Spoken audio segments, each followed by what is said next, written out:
আজকের প্রধান আকর্ষণ, আজকের আমাদের এই মাহফিলের প্রধান মুরব্বী, প্রধান আলোচক, সুদূর ভারত থেকে আগত আওলাদে রসুল সাল্লাল্লাহু আলাইহি সাল্লাম। তাকে দেখে ওলামায়ে কেরাম আলেমের দিকে তাকাইলেও আল্লাহ তাআলা সগীরা গুনাহ মাফ করে দেন। তাছাড়া তিনি আওলাদে রসুল। আমরা ওনার আলোচনা শুনব, ভদ্রতার সাথে আদবের সাথে আমরা সকলে বসে থাকি। আমার কথা বলার সময় নেই, আমাদের বহু ওলামায়ে কেরাম আছেন। যেহেতু আজকে আমরা মেজবানদের কোনো কথা বলার সুযোগ নেই, তারপরও দু একটি কথা বলার জন্য আমাকে বলা হয়েছে, সেজন্য আমি বলতেছি। আল্লাহ তাআলা বলছেন কুনু মা'আস সাদিকিন। বিভিন্ন তাফসীরের কিতাবে এই আয়াতের তাফসীরে বলা হয়েছে রাসূল করিম সাল্লাল্লাহু আলাইহি ওয়াসাল্লাম তিনি যে শেষ নবী, খাতামুন নবিয়্যিন, এই কথার ইঙ্গিত এখানে রয়েছে। এজন্য আল্লাহ তাআলা বলেছেন তোমরা সাদিকিনদের সাথে থাকো, সত্যবাদীদের সাথে থাকো, ন্যায়পরায়ণশীল যারা আছে তাদের সাথে থাকো। যদি আরও কোনো নবী আসার সম্ভাবনা থাকতো কিয়ামতের আগ পর্যন্ত, তাহলে আল্লাহ তাআলা এই কথা বলতেন না কুনু মা'আস সাদিকিন। এই সাদিকিন, এই সত্যবাদীদের কাজ হলো ইসলামের মধ্যে, দ্বীনের মধ্যে, কোরআন ও হাদিসের মধ্যে ষড়যন্ত্রকারীরা, চক্রান্তকারীরা ষড়যন্ত্র করবে, চক্রান্ত করবে।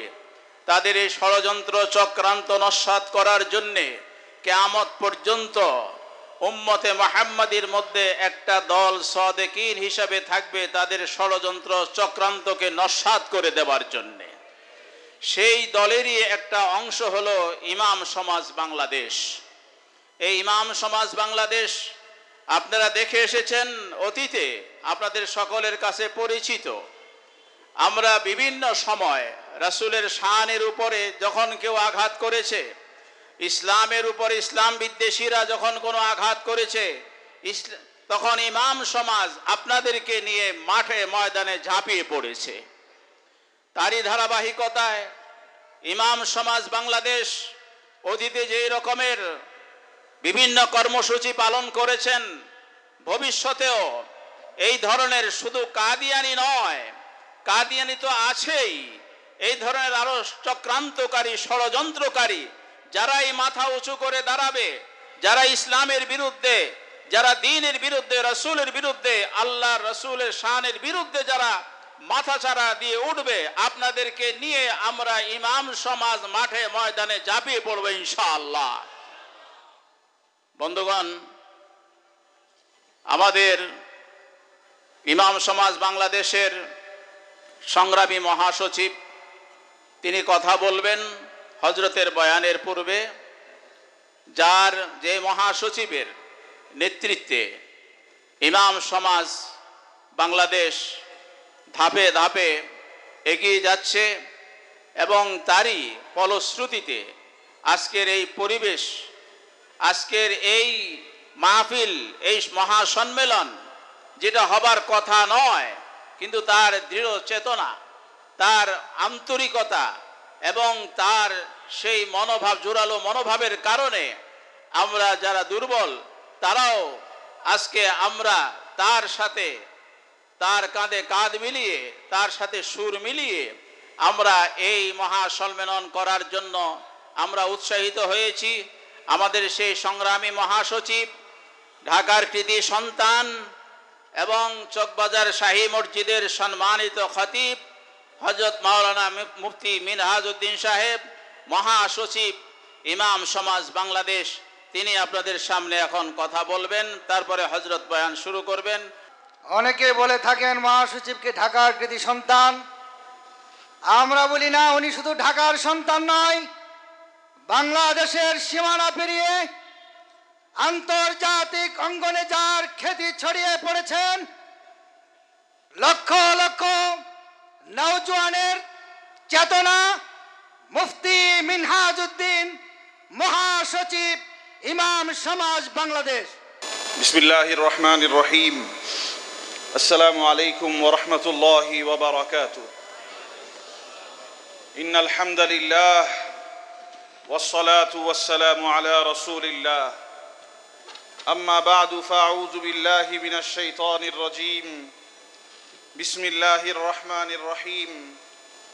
قل إن كنتم تحبون الله فاتبعوني يحببكم الله. وقال النبي سيدنا محمد صلى الله عليه وسلم: بعثت لأتمم مكارم الأخلاق أو كما قال عليه الصلاة والسلام. تو ادھر ادھر کی نہ بات کر، تو ادھر ادھر کی نہ بات کر، یہ بتا قافلہ کیوں لٹا، مجھے رہزنوں سے گلا نہیں، تیری راہبری کا سوال ہے۔ ইমাম সমাজ বাংলাদেশ কর্তৃক আয়োজিত অধ্যকার আজমতে রেসালাত সম্মেলন 2022-এ আজকের শেষ অধিবেশনে অংশগ্রহণকারী সম্মানিত ওয়াজিবুল ইহতারাম উলামায়ে কেরাম, ইমাম সমাজ বাংলাদেশের বিভিন্ন শাখা, বিভিন্ন থানা কমিটির দায়িত্বশীলগণ, হাজারীবাগ থানা, ওয়ারী থানা, কোতোয়ালি থানা, বংশাল থানা, কামরাঙ্গীরচর থানা কমিটির সহ বিভিন্ন আঞ্চলিক কমিটির দায়িত্বশীলগণ মঞ্চে উপবিষ্ট হয়েছেন এবং উপস্থিত হয়েছেন গতকালকে এবং আজকে। আমরা সময়ের স্বল্পতার কারণে আপনাদেরকে সময় না দিতে পারার জন্য আন্তরিকভাবে দুঃখ প্রকাশ করছি। আশা করি বিষয়টি আপনারা ওয়াক্তের তাকাজায় ক্ষমা সুন্দর দৃষ্টিতে দেখবেন। সম্মানিত উপস্থিতি, মাইকের আওয়াজ যতদূর পর্যন্ত যাচ্ছে, মানুষ বিভিন্ন সময় রাজপথে নামে, বিভিন্ন স্লোগান নিয়ে নামে, বিভিন্ন ধরনের চিন্তা চরিতার্থ করবার জন্য, পরিকল্পনাকে বাস্তবায়ন করবার জন্য নামে। সম্মানিত উপস্থিতি, আমরা আজমতে রেসালাত সম্মেলনের ডাক দিয়েছিলাম যখন আমরা দেখেছি কিছুদিন পর পর মুহাম্মাদুর রাসূলুল্লাহ সাল্লাল্লাহু আলাইহি ওয়াসাল্লামের ইজ্জতের উপর পরিকল্পিতভাবে আঘাত করবার চেষ্টা করা হচ্ছে। আমরা লক্ষ্য করেছি দেশে এবং দেশের বাইরে বিভিন্ন জায়গা থেকে আল্লাহর রাসূল সাল্লাল্লাহু আলাইহি ওয়াসাল্লামের ইজ্জতে আঘাত করে মুসলমানের অন্তরকে ক্ষতবিক্ষত করবার চেষ্টা করা হচ্ছে। আমরা রাজপথে আন্দোলন করেছি। আমরা যারা আঘাতকারী, যারা রাসূলের ইজ্জতকে বিনষ্ট করার ষড়যন্ত্র করতে চায়, তাদের বিরুদ্ধে কঠোর অবস্থান গ্রহণ করেছি। পাশাপাশি আল্লাহর জমিনে আল্লাহর নবীর ইজ্জতকে সমুন্নত করবার জন্য, মুসলমানদের ঈমানকে তাজা করবার জন্য, মুসলমানের অন্তরে রাসূলুল্লাহ সাল্লাল্লাহু আলাইহি ওয়াসাল্লামের মুহাব্বতকে উজ্জীবিত করবার জন্য, মুসলমানদেরকে দ্বীন, ঈমান, ইখলাস ও আমলে সমৃদ্ধ করবার জন্য উলামায়ে কেরাম, দেশের এবং আন্তর্জাতিক বিশ্বের মুরব্বীদের সমন্বয়ে আজ 2 দিন ব্যাপী আজমতে রেসালাত সম্মেলনের উদ্যোগ গ্রহণ করা হয়েছে। এবং আল্লাহ পাকের দরবারে লাখো কোটি শুকর যে আল্লাহ পাক নানা ধরনের প্রতিকূলতা, নানা ধরনের অবস্থার পরেও আল্লাহ পাক আলহামদুলিল্লাহ সুম্মা আলহামদুলিল্লাহ আল্লাহর নবীর ইজ্জতের পক্ষে, আল্লাহ পাকের মুহাব্বতের পক্ষে এ পর্যন্ত আলহামদুলিল্লাহ আমরা আমাদের কর্মসূচি বিনা বাধায় চালিয়ে যাচ্ছি আলহামদুলিল্লাহ। সম্মানিত হাজিরিন, আজকে আমি আর কথাকে দীর্ঘায়িত করব না। আমি আমার আলোচনা গতকালকে সংক্ষিপ্ত করেছিলাম। আমরা শুধু এতটুকু বলতে চাই, ইমাম সমাজ বাংলাদেশ এদেশের ব্যবসায়ীদের নিয়ে, এদেশের চাকরিজীবীদেরকে নিয়ে, এদেশের যাদের যে সমস্ত ইমানদারের অন্তরে আল্লাহ এবং তার রাসূলের মুহাব্বত বাকি আছে, তাদেরকে নিয়ে যে কোনো বাতিলের মোকাবেলায় সীসাডালা প্রাচীরের ন্যায় দাঁড়িয়ে যাবে। আল্লাহর রাসূলের ইজ্জতে আঘাত করতে হলে আমাদের কাতারকে ভেদ করে, আমাদেরকে নিঃশেষ করে তোমাদেরকে আগাতে হবে। আমরা যতদিন এদেশে যতদিন এ বাংলার জমিনে যতদিন ইমানদার থাকবে, মুসলমান থাকবে, ইমামগণ থাকবে, রাসূলুল্লাহ সাল্লাল্লাহু আলাইহি ওয়াসাল্লামের মিম্বার ও মিহরাবের যোগ্য উত্তরসূরিরা আল্লাহর পবিত্র ঘরের দায়িত্বে থাকবে। এ বাংলার জমিনের কোন নাস্তিক, এ বাংলার জমিনের কোন মুরতাদ, এ বাংলার জমিনের রাসূলের ইজ্জতে আঘাতকারী কোন কাদিয়ানীকে বিনা চ্যালেঞ্জে ছেড়ে দেওয়া হবে না। তাদের সমস্ত অপতৎপরতাকে বন্ধ করা হবে, তাদের সমস্ত ধরনের ইসলামের বিদ্বেষকে বন্ধ করা হবে এবং দেশ ও জাতিকে ঐক্যবদ্ধ করার মাধ্যমে সন্ত্রাসকে নির্মূলের প্রয়াসও চালানো হবে ইনশাআল্লাহ। ইসলাম সন্ত্রাসকে পছন্দ করে না, ইসলাম উগ্রপন্থাকে পছন্দ করে না, ইসলাম কোন বৈরাগ্যবাদকে পছন্দ করে না। ইসলাম শান্তির ধর্ম, ইসলাম শান্তির পয়গাম দেয়, ইসলাম শান্তির স্লোগান দেয়। এই শান্তির স্লোগান নিয়ে আমরা বীর দর্পে এগিয়ে যাব ইমামদের সাথে। ইমাম দীপ্ত হয়ে আপনারা যাওয়ার জন্য রাজি আছেন তো ইনশাআল্লাহ? আল্লাহ পাক আজকে আমাদের সকলকে কবুল আর মঞ্জুর করেন। এই মজমায় যারা উপস্থিত রয়েছেন, এসব মজমার সকলকে আল্লাহ পাক তার খাজানায়ে গায়েব থেকে আল্লাহ পাক নুসরত আতা ফরমান। সম্মানিত উপস্থিতি, আপনারা জানেন যে আজকে আমাদের এই এলাকা ঢাকা দক্ষিণের মেয়র মহোদয়ের আসবার কথা ছিল, ব্যক্তিগত পারিবারিক কারণে তিনি উপস্থিত হতে পারেন নাই। আমরা মেয়র মহোদয়ের সাথে আলোচনা করেছিলাম এবং তিনি এই মজমায় এসে বকশীবাজার যে মসজিদের জন্য যে একটা ঘটনা ঘটেছিল এ বিষয়ে তিনি নিষ্পত্তি করতেন এবং তিনি আমাদের সাথে কথা বলেছেন এই স্থানে মসজিদের জায়গা করা হবে এবং ইনশাআল্লাহ তিনি তার নিজ অর্থায়নে এখানে মসজিদ করে দিবেন। সবাই বলে আলহামদুলিল্লাহ। সম্মানিত উপস্থিতি, আর আমি আমার আলোচনাকে দীর্ঘায়িত না করে